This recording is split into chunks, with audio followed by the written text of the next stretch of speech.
എല്ലാ പ്രിയപ്പെട്ട പ്രേക്ഷകർക്കും ജീവൻ ടിവിയുടെ ജനഹിതം 2026 എന്ന പരിപാടിയിലേക്ക് ഹൃദ്യമായ സ്വാഗതം.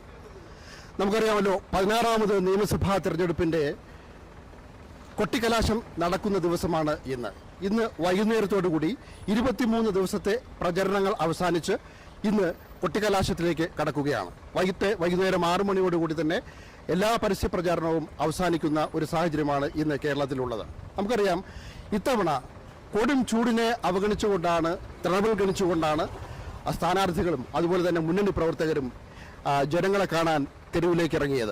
ഭവന സന്ദർശനത്തിലൂടെ അതുപോലെ തന്നെ കവലകളിലൊക്കെ തന്നെ ഈ ചൂടിനെ അവഗണിച്ചുകൊണ്ടാണ് നമ്മുടെ സ്ഥാനാർത്ഥികളും പ്രവർത്തകരും ജനങ്ങളെ നേരിൽ കണ്ട് വോട്ട് അഭ്യർത്ഥിച്ചത്. അതുപോലെ തന്നെ നമുക്ക് വിപരീതമായ പല ഘടകങ്ങൾ ഈ ഒരു തെരഞ്ഞെടുപ്പിനെ വളരെയധികം സ്വാധീനിച്ചിട്ടുണ്ട്.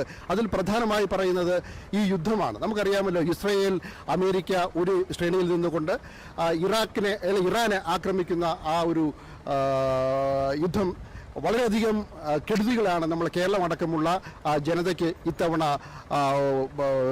സമ്മാനിച്ചത്.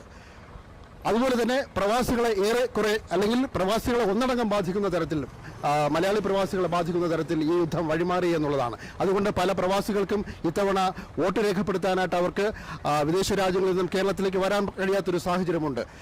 ഫ്ലൈറ്റിൻ്റെ ടിക്കറ്റ് വില വർധന, അതുപോലെ തന്നെ ടിക്കറ്റ് ലഭ്യമില്ലാത്ത ഒരു സാഹചര്യം, അതുപോലെ തന്നെ ഇറാനിൽ നിന്നും അടിക്കടി ഉണ്ടാകുന്ന ഗൾഫ് മേഖലയിൽ പ്രത്യേകിച്ചും GCC രാജ്യങ്ങളിലേക്ക് ഇറാൻ നടത്തുന്ന ചില അധിനിവേശങ്ങൾ, ആക്രമണങ്ങൾ, അതൊക്കെ തന്നെ നമ്മളെ മലയാളി പ്രവാസികളെ ഒന്നടങ്കം ബാധിച്ചിരിക്കുന്നു. അതുകൊണ്ട് തന്നെ ഇത്തവണത്തെ നമ്മുടെ രാഷ്ട്രീയം സംഘർഷ കലുഷിതമാണ് എന്ന് പറയാതിരിക്കാൻ കഴിയില്ല. നമുക്കറിയാമല്ലോ, 2,72,00,000-ലക്ഷത്തിലധികം വോട്ടർമാരാണ് ഇത്തവണ അവരുടെ സമ്മതിദാനാവകാശം രേഖപ്പെടുത്തുന്നത്. ഇതിൽ തന്നെ ഏറ്റവും കൂടുതൽ സ്ത്രീ വോട്ടർമാരാണുള്ളത്. 1,39,00,000-ലധികം സ്ത്രീ വോട്ടർമാരുണ്ട്. അതുപോലെ തന്നെ പുരുഷ വോട്ടർമാർ 1,32,00,000-ലധികം പുരുഷ വോട്ടർമാരുമുണ്ട്. ഇതിൽ ട്രാൻസ്ജെൻഡേഴ്സ് 272 പേരാണ് തെരഞ്ഞെടുപ്പ് കമ്മീഷന്റെ കണക്കുകളിൽ നിന്ന് നമുക്ക് വ്യക്തമാകുന്നത്. അതുപോലെ തന്നെ വളരെയധികം പ്രത്യേകതയുള്ള ഒരു തെരഞ്ഞെടുപ്പ് എന്ന് പറയുമ്പോൾ നമുക്കറിയാം, ഞാനിപ്പോൾ നിൽക്കുന്നത് തിരുവനന്തപുരത്താണ്. എൻ്റെ പിന്നിൽ ഈ കാണുന്നത് ജീവൻ ടിവിയുടെ ജനഹിതം 2026 എന്നുള്ള ഈ പരിപാടിയോടാണ്. അങ്ങോളം ഇങ്ങോളം കേരളത്തിലുടനീളം ഉള്ള എല്ലാ മണ്ഡലങ്ങളിലും ജനഹിതം പരിപാടിയുടെ നമ്മുടെ റിപ്പോർട്ടേഴ്സ് അവിടെ എത്തി ജനങ്ങളുടെ എന്താണ് ജനങ്ങൾ ആഗ്രഹിക്കുന്നത്, ആരാണ് ഞങ്ങളെ ഇനി ഭരിക്കേണ്ടത് എന്നടക്കമുള്ള നിർണായകമായിട്ടുള്ള വിവരങ്ങൾ നമ്മുടെ റിപ്പോർട്ടേഴ്സുമായി പ്രേക്ഷകർ പങ്കുവച്ചു, വോട്ടേഴ്സ് പങ്കുവച്ചു. അതിൽ നിന്നൊക്കെ ഒരു പ്രത്യേക ഒരു ചിത്രം, രാഷ്ട്രീയ ചിത്രം തന്നെ ഇപ്പോൾ കേരളത്തിൽ വന്നിട്ടുണ്ട്. ഇതിനിടയിൽ എത്രയോ സർവേകൾ വന്നു. പല രാഷ്ട്രീയ ഏജൻസികൾ, അതുപോലെ തന്നെ ന്യൂസ് ചാനലുകൾ അടക്കമുള്ള നിരവധി ഏജൻസികൾ ജനങ്ങളുടെ മനസ്സ് പഠന വിധേയമാക്കിയിട്ടുണ്ട്.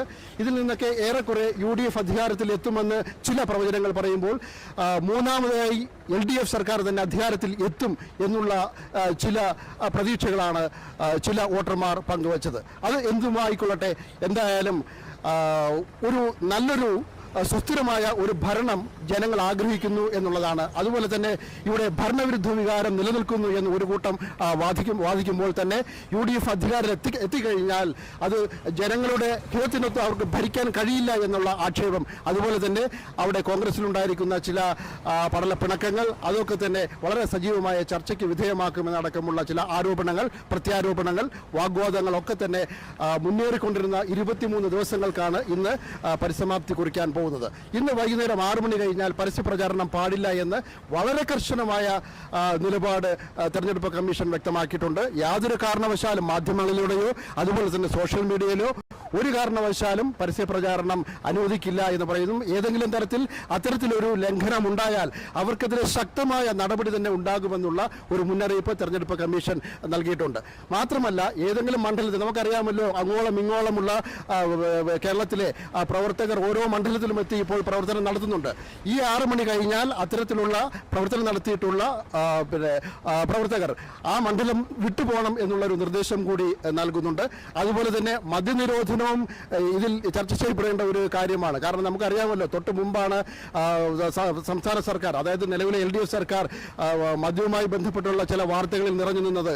കേരളത്തിലെ ബാറുകളുടെ സമയം 12 മണിയായി വർദ്ധിപ്പിക്കുന്നു എന്നടക്കമുള്ള ചില കാര്യങ്ങൾ വന്നു. വ്യാപകമായ വിമർശനങ്ങൾ ചില സഭകളിൽ നിന്നൊക്കെ, അതുപോലെ തന്നെ മദ്യനിരോധന സമിതികളിൽ നിന്നൊക്കെ വ്യാപകമായിട്ടുള്ള വിമർശനം ഏറ്റുവാങ്ങിയ ഒരു സന്ദർഭം കൂടിയാണിത്. അപ്പോൾ അത്തരത്തിൽ മദ്യ വിതരണം ഒരു കാരണവശാലും പാടില്ല എന്നടക്കമുള്ള ചില കാര്യങ്ങളും തെരഞ്ഞെടുപ്പ് കമ്മീഷൻ മുന്നോട്ട് വയ്ക്കുന്നുണ്ട്. എന്തായാലും ചൂടേറിയ ഒരു ഇലക്ഷൻ പ്രചരണമായിരുന്നു ഇത്തവണത്തേത്. 16ാമത് നിയമസഭാ തെരഞ്ഞെടുപ്പാണ് നടക്കുന്നത്. കൊണ്ടും കൊടുത്തുമുള്ള വാശിയേറിയ പോരാട്ടത്തിനാണ് കേരളം ഇതുവരെ സാക്ഷ്യം വഹിച്ചത്. ഞാനിപ്പോൾ നിൽക്കുന്നത് തിരുവനന്തപുരത്താണ്. തിരുവനന്തപുരത്ത് ജീവൻ TV-യുടെ റീജിയണൽ ഓഫീസിന് മുന്നിലാണ് ഇപ്പോൾ നിൽക്കുന്നത്. ഇത് ജനഹിതം പരിപാടി ഒരു യാത്രയിലാണ്. തിരുവനന്തപുരത്ത് തന്നെ 14 മണ്ഡലങ്ങളുണ്ട്. ഈ 14 മണ്ഡലങ്ങളിലൂടെ ഒരു യാത്രയ്ക്ക് പുറപ്പെടുകയാണ് ജീവൻ TV. ഇതിൽ വാശിയേറിയ പോരാട്ടം എല്ലാ മേഖലകളിലും, എല്ലാ മണ്ഡലങ്ങളിലും വാശിയേറിയ പോരാട്ടം തന്നെയാണ് മുന്നണികൾ നടത്തുന്നത്. NDAയും LDFും UDFും വളരെ വാശിയേറിയ പോരാട്ടം നടത്തുന്നുണ്ട്. ഇതിൽ തന്നെ വളരെ ശ്രദ്ധേയമായിട്ടുള്ള ചില സാന്നിധ്യം, NDAയുടെ സാന്നിധ്യം നമുക്കറിയാം. തിരുവനന്തപുരത്ത് വട്ടിയൂർക്കാവ്, അതുപോലെ തന്നെ കഴക്കൂട്ടം, നേമം അടക്കമുള്ള സ്ഥലങ്ങളിലൊക്കെ ചില സർവേകളിൽ, ചില പ്രവചനങ്ങളിലൊക്കെ തന്നെ അവർ ജയിച്ചു കയറുമെന്നടക്കമുള്ള പ്രതീക്ഷ ചില സർവേകൾ സൂചിപ്പിക്കുന്നുണ്ട്. അതുകൊണ്ട് തന്നെ വാശിയേറിയ ത്രികോണ മത്സരം നടക്കുന്ന സ്ഥലങ്ങൾ എന്ന് വേണമെങ്കിൽ നമുക്ക് ഈ മണ്ഡലങ്ങളെയൊക്കെ വിശേഷിപ്പിക്കാം. അത് നേമത്ത് മത്സരിക്കുന്നത് NDAയുടെ BJPയുടെ സംസ്ഥാന അധ്യക്ഷൻ കൂടിയായ രാജീവ് ചന്ദ്രശേഖറാണ്. ഒപ്പം തന്നെ മുൻ മന്ത്രി കൂടിയായിട്ടുള്ള V മുരളീധരൻ കഴക്കൂട്ടത്ത് മത്സരിക്കുന്നുണ്ട്. കഴിഞ്ഞ തെരഞ്ഞെടുപ്പിലൊക്കെ 2ാം സ്ഥാനത്ത് BJPയെ എത്തിച്ച ഒരു ക്രൗഡ് പുള്ളർ കൂടിയാണ് V മുരളീധരൻ.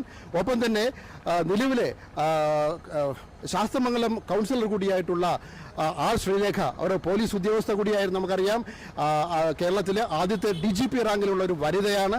അവർ ശക്തമായ ഒരു മത്സരം കാഴ്ചവെച്ചുകൊണ്ടാണ് ശാസ്തമംഗലം വാർഡിൽ നിന്ന് BJPയെ ജയിപ്പിച്ചു കയറ്റിയത്. R ശ്രീലേഖ ഇപ്പോൾ വട്ടിയൂർക്കാവ് മത്സരിക്കുന്നുണ്ട്. അങ്ങനെ ഈ 3 മണ്ഡലങ്ങളെക്കുറിച്ചിട്ടുള്ള വ്യാപകമായുള്ള ചർച്ചകൾ ഇപ്പോൾ തന്നെ മാധ്യമങ്ങളിൽ നിറഞ്ഞു കഴിഞ്ഞിരിക്കുന്നു. ഒപ്പം തന്നെ പ്രബുദ്ധരായുള്ള വോട്ടർമാരുടെ ഇടയിൽ ഇപ്പോൾ തന്നെ വളരെ സജീവമായി ആ ചർച്ചയ്ക്ക് വിധേയമാക്കുന്നുണ്ട്. ഈ മണ്ഡലം വരുന്നത്, ഞാനിപ്പോൾ നിൽക്കുന്നത് നമ്മുടെ ജീവൻ TV-യുടെ ഓഫീസ് നിലനിൽക്കുന്നത് നേമം മണ്ഡലത്തിലാണ്. അപ്പോൾ നേമം മണ്ഡലത്തിൽ ഇപ്പോൾ കോൺഗ്രസിൻ്റെ സ്ഥാനാർത്ഥിയായി, UDFിൻ്റെ സ്ഥാനാർത്ഥിയായി ശബരിനാഥനുണ്ട്. ശബരിനാഥിൻ്റെ ഒരു പ്രത്യേകത നമുക്കറിയാം. മുൻ MLA ആയിരുന്നു G കാർത്തികേയൻ, അതായത് കേരളത്തിൻ്റെ സമുന്നതനായിട്ടുള്ള കോൺഗ്രസ് നേതാവ് G കാർത്തികേയൻ്റെ മകനാണ്. അദ്ദേഹം അരുവിക്കര മണ്ഡലത്തെ പ്രതിനിധാനം ചെയ്തുകൊണ്ട് മുൻ MLA ആയിരുന്നു.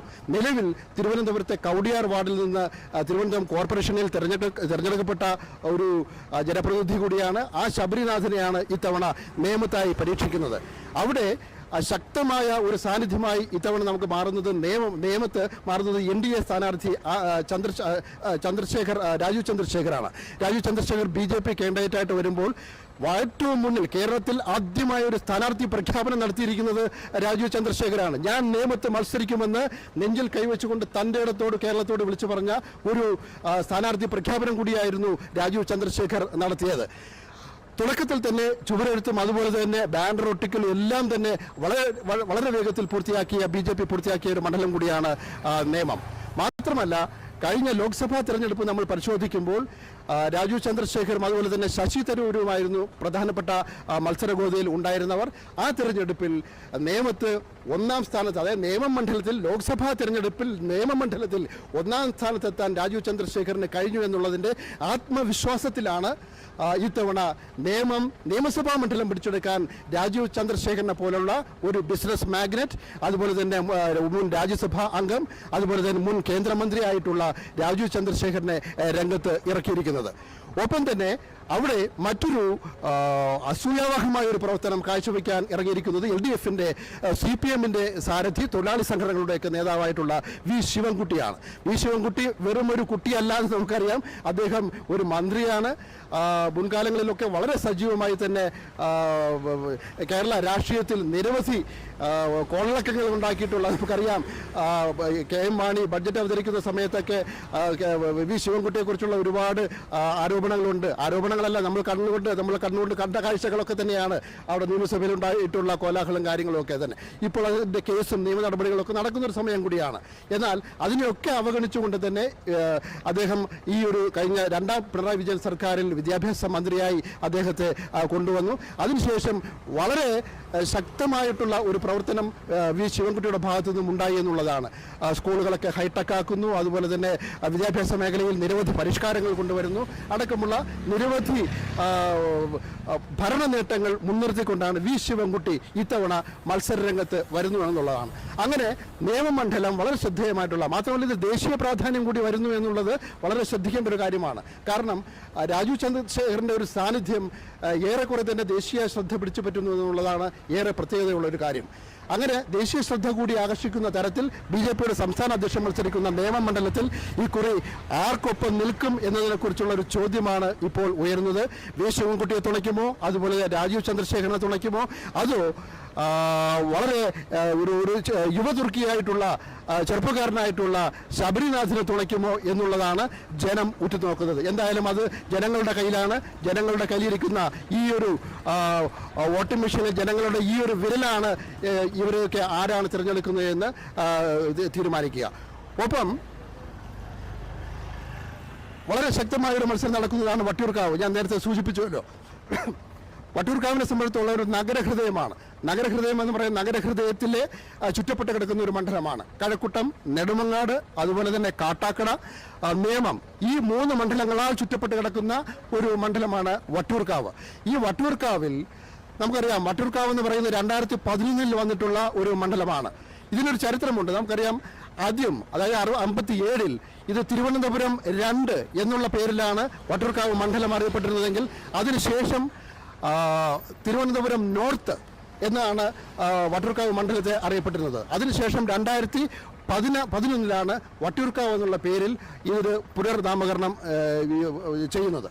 അതിനുശേഷം നമ്മൾ അതിനൊരു ചരിത്രം നമ്മൾ പരിശോധിക്കുമ്പോൾ നിരവധി പേർ, പട്ടം താണുപിള്ള മുതൽ ഇപ്പോൾ വി.കെ. പ്രശാന്ത് വരെ എത്തി നിൽക്കുന്ന പ്രബുദ്ധരായിട്ടുള്ള രാഷ്ട്രീയ നേതാക്കളാണ് ഇവിടെ ജയിച്ചു കയറിയിട്ടുള്ളത്. സ്വതന്ത്രനെ പോലും ജയിപ്പിച്ചിട്ടുള്ള ചരിത്രം വട്ടിയൂർക്കാവിനുണ്ട് എന്നുള്ളതാണ് എനിക്ക് തോന്നുന്നു. കൃത്യമായി ആ ഡേറ്റ് നോക്കുമ്പോൾ 1967 തോന്നുന്നു അവിടെ ജയിച്ചു കഴിഞ്ഞു. അതുപോലെ തന്നെ RSP ജയിച്ചിട്ടുള്ള ഒരു മണ്ഡലമാണ്.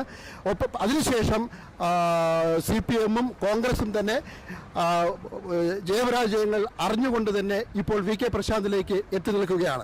M. വിജയകുമാർ ജയിച്ച ഒരു മണ്ഡലമാണ്. അതിനുശേഷം കെ. മുരളീധരൻ 2 തവണ ജയിച്ചു, 2011 അതുപോലെ തന്നെ 2016 ജയിച്ചു. അതിനുശേഷം അവിടെ പെട്ടെന്നൊരു റീ ഇലക്ഷൻ വേണ്ടി വന്നത് നമുക്കറിയാം. 2019 നടക്കുന്ന ഒരു തെരഞ്ഞെടുപ്പ് നമുക്കറിയാം, അത് വടകരയാണ്. വടകര എന്ന് പറയുന്നത് അന്ന് P. ജയരാജൻ മത്സരിക്കുന്ന സമയം. വടകരയിൽ P. ജയരാജനിൽ നിന്നുള്ള CPM-ന്റെ രാഷ്ട്രീയ കുതിരയെ പിടിച്ചു കെട്ടാൻ ആരുണ്ട് എന്നുള്ള ഒരു വലിയ ചോദ്യം കേരളത്തിലെ CPM എന്ന് മാത്രമല്ല കേരളത്തിലെ പ്രബുദ്ധരായിട്ടുള്ള വോട്ടർമാരും പ്രവർത്തകരും രാഷ്ട്രീയക്കാരുമൊക്കെ ചോദിച്ചിരുന്ന ഒരു സമയത്താണ് ഒരുപക്ഷെ കോൺഗ്രസ് ഒന്ന് അങ്കലാപ്പിലേക്ക്, ഒന്ന് പുറകിലേക്ക് പോയ ഒരു സമയം കൂടിയായിരുന്നു അത്. എന്നാൽ ആ പടക്കുതിരയെ P. ജയരാജനെ പിടിച്ചു കെട്ടാൻ ഞാനുണ്ട് എന്ന് ഉറക്കെ പ്രഖ്യാപിച്ചുകൊണ്ട് തന്നെ അടിയുറച്ചൊരു തീരുമാനം കെ. മുരളീധരന്റെ ഭാഗത്തു നിന്ന് വരുന്നു. പാർട്ടി അദ്ദേഹത്തെ വടകരയിലേക്ക് 2019 പറഞ്ഞയക്കുന്നു എന്നുള്ളതാണ്. അവിടെ വളരെ നിർണായകമായിട്ടുള്ളൊരു ജയം കാഴ്ചവെക്കാൻ കെ. മുരളീധരന് കഴിഞ്ഞു എന്നുള്ളതും കോൺഗ്രസിൻ്റെ പിന്നീട് ചർച്ചയായിട്ടുള്ള രാഷ്ട്രീയ തീരുമാനം ശരിയായിരുന്നു എന്നുള്ളതും നമ്മൾ പിൽക്കാലത്ത് കണ്ടതാണ്. അങ്ങനെയാണ് ആ സമയത്ത് തിരുവനന്തപുരം നഗരത്തെ മേയറായിട്ടുള്ള വി.കെ. പ്രശാന്ത് 2019 വട്ടിയൂർക്കാവ് റീ ഇലക്ഷനിൽ വട്ടിയൂർക്കാവിലേക്ക് വരുന്നത്. അന്ന് വി.കെ. പ്രശാന്തിനെ സംബന്ധിച്ചിടത്തോളം നമുക്കറിയാം, ഒരു പ്രളയ ചൂടിൽ നിൽക്കുന്നൊരു സമയമാണ്. കേരളത്തെ പിടിച്ചുവിളിച്ച ആ പ്രളയത്തിൽ വടക്കോട്ടുള്ള മേഖലകളിലൊക്കെ തന്നെ കേരളത്തിൽ നിന്നുള്ള ഒരു വലിയൊരു സഹായം അത് മേയറുടെ ഭാഗത്തു നിന്നും, അതുപോലെ തന്നെ അന്നത്തെ ജില്ലാ കളക്ടർ വാസുകി, മേയർ അടക്കമുള്ളവരുടെ ഒരു സാന്നിധ്യത്തിൽ ഉണ്ടായിരുന്നു എന്നുള്ളതാണ്, മേൽനോട്ടത്തിലുണ്ടായിരുന്നു. അങ്ങനെയാണ് വി.കെ. പ്രശാന്തിന് മേയർ ബ്രോ എന്നുള്ളൊരു വിളിപ്പേര് കൂടി നമ്മുടെ കേരള ജനത അദ്ദേഹത്തിന് നൽകിയത്. അങ്ങനെ വി.കെ. പ്രശാന്ത്, ആ ഇമേജിൽ നിൽക്കുന്ന വി.കെ. പ്രശാന്തിനെയാണ് പിന്നീട് വട്ടിയൂർക്കാവിലായി നിയോഗിച്ചിട്ടുള്ളത്. വി.കെ. പ്രശാന്തിൻ്റെ രാഷ്ട്രീയ ചരിത്രം നമ്മൾ പരിശോധിക്കുമ്പോൾ നമുക്ക് മനസ്സിലാക്കുന്ന ഒരു കാര്യം കൂടിയുണ്ട്. വി.കെ. പ്രശാന്ത് കഴക്കൂട്ടം കോർപ്പറേഷൻ്റെ കഴക്കൂട്ടം വാർഡിൽ ജയിച്ചു കയറിയ ഒരാളാണ്. ചരിത്രത്തിൽ, തിരുവനന്തപുരം കോർപ്പറേഷൻ്റെ ചരിത്രത്തിൽ വാർഡ് ഇലക്ഷനിൽ മൂവായിരത്തിലധികം വോട്ടുകൾ നേടി ചരിത്രത്തിൽ ആദ്യമായി വിജയിക്കുന്ന, ഇത്രത്തോളം വോട്ടുകൾ ഭൂരിപക്ഷത്തിൽ ജയിക്കുന്ന ഒരു സ്ഥാനാർത്ഥി ഇതുവരെ ഉണ്ടായിട്ടില്ല എന്നുള്ളതാണ് വി കെ പ്രശാന്തിൻ്റെ ആ ഒരു നേട്ടം സൂചിപ്പിക്കുന്നത്. അങ്ങനെ തിളക്കമാർന്ന ജയം നേടി നിൽക്കുന്ന വി കെ പ്രശാന്തിനെയാണ് നമ്മൾ CPM വട്ടിയൂർക്കാവ് പിടിച്ചടക്കാൻ കൊണ്ടുവരുന്നത്. അങ്ങനെ വട്ടിയൂർക്കാവിൽ വളരെ അതിശയിപ്പിക്കുന്ന തരത്തിലുള്ള അസൂയാവഹമായ ഒരു വിജയം നേടാൻ വി കെ പ്രശാന്തിനും കഴിഞ്ഞു എന്നുള്ളതാണ്. അതിനുശേഷമാണ് രണ്ടാമത്തെ തവണ വി കെ പ്രശാന്ത് വീണ്ടും അവിടെ അദ്ദേഹത്തിൻ്റെ ഭൂരിപക്ഷം ഉയർത്തി വിജയിച്ചു കയറുന്നു. ഇപ്പോൾ മൂന്നാം അംഗത്തിന് വി കെ പ്രശാന്ത് ഉയർന്നു നിൽക്കുകയാണ്. ഒരു പക്ഷേ അടുത്തൊരു LDF സർക്കാർ വരികയാണെങ്കിൽ വട്ടിയൂർക്കാവിന് ഒരു മന്ത്രിയെ പ്രതീക്ഷിക്കാമെന്നാണ് അവിടെ പലർക്കും LDFിൻ്റെ പ്രവർത്തകർ കൊടുത്തിരിക്കുന്ന, നേതാക്കൾ കൊടുത്തിരിക്കുന്ന വാഗ്ദാനം. അതെന്തുമായിക്കൊള്ളട്ടെ, എന്തായാലും ശക്തമായ പോരാട്ടം നടത്താൻ അദ്ദേഹത്തിന് കഴിയുമെന്നുള്ള കാര്യത്തിൽ യാതൊരു സംശയമില്ല. അങ്ങനെ 14 മണ്ഡലങ്ങളിലും തീപാറുന്ന വളരെ ശക്തമായിട്ടുള്ള പോരാട്ടം. എല്ലാ സ്ഥലങ്ങളിലും നമ്മൾ ഈ കാണുന്ന ചൂട് പോലെ തന്നെ, ഈ പ്രകൃതിയിലെ ഈ ചൂട് പോലെ തന്നെ തെരഞ്ഞെടുപ്പിൻ്റെ ചൂട് ഉൾക്കൊണ്ട് തന്നെ 14 മണ്ഡലങ്ങളിലും വളരെ വാശിയേറിയ മത്സരം, വളരെ ശക്തിയേറിയ മത്സരം, ത്രികോണ മത്സരം നടക്കുന്ന സ്ഥലങ്ങളാണ്. ഇതിൽ ആര് ജയിക്കും, ആര് തോൽക്കും, ആര് വാഴും, ആര് വീഴും എന്നതടക്കമുള്ള കാര്യങ്ങളിരിക്കുന്നത് ജനങ്ങളുടെ വോട്ടിലാണ്. ആ ജനങ്ങൾ വോട്ടെഴുതുന്നത് ഈ വരുന്ന 9-ാം തീയതിയാണ്. 9-ാം തീയതി രാവിലെ പോളിംഗ് ബൂത്തിലേക്ക് പോകുമ്പോൾ ജനങ്ങളുടെ മനസ്സിൽ ഒരു ഉറച്ച തീരുമാനമുണ്ടാവും, നിലപാടുണ്ടാവും. അത് കേരളത്തിലെ പ്രബുദ്ധരായ വോട്ടറുടെ രാഷ്ട്രീയ നിലപാട് തന്നെയായിരിക്കും. ആ നിലപാടിൽ വെള്ളച്ചേർക്കാൻ കേരളത്തിലെ പ്രബുദ്ധരായിട്ടുള്ള വോട്ടർമാർ ഒരിക്കലും തുനിയില്ല എന്നുള്ളതാണ് ഇതുവരെയുള്ള ജനങ്ങളുടെ പ്രതികരണത്തിൽ നിന്ന് നമുക്ക് മനസ്സിലാകുന്നത്. എന്നു തന്നെയായാലും ഈ വരുന്ന തെരഞ്ഞെടുപ്പ്, 9-ാം തീയതിയിലെ തെരഞ്ഞെടുപ്പ്, അതിനുശേഷം നമ്മൾ ഏകദേശം ഒരു മാസക്കാലത്തോളം നമ്മൾ കാത്തിരിക്കണം. മെയ് 4-നാണ് വോട്ടെണ്ണുന്നത്. അന്നറിയാം കേരളം ആര് ഭരിക്കുമെന്ന്. എന്തായാലും നമ്മുടെ പ്രിയപ്പെട്ട ജീവൻ ടിവിയുടെ എല്ലാ പ്രേക്ഷകർക്കൊപ്പം ചൂട് പോവാതെ തന്നെ കലാശക്കൊട്ടിൻ്റെയും വോട്ടെടുപ്പ് ദിവസത്തിൻ്റെയും അതുപോലെ തന്നെ വോട്ടെണ്ണൽ ദിവസത്തിൻ്റെയും ഒക്കെ സമഗ്രമായ കവറേജുമായി ജീവൻ TV പൂർവാധികം ശക്തിയോടുകൂടി തന്നെ പ്രേക്ഷകരോടൊപ്പം ഉണ്ടാവും. നിങ്ങളൊപ്പം ഉണ്ടാവണം. അതാണ് ജീവൻ TVയുടെ വിജയം. നമസ്കാരം.